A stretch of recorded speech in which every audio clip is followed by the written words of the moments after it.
A very light, fairly cheap toaster oven. But, toaster oven is a toaster oven. Has a mechanical timer on it here. You have to turn it past 20 for it to work. Has a temperature control up top. You can choose to do baking or toasting or air frying down there. You can see it has heating elements up top and down below underneath. It's got a drip pan, has several other pan here, and this mesh interior. I think that's for the air frying.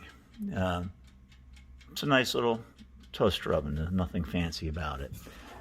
Closed up, it looks like this, and it is not electronic in terms of its controls. There's no digital controls. It's all analog, and I have not been able to test the accuracy of the temperatures, but overall it's going to meet the needs that we have right here in this little kitchenette.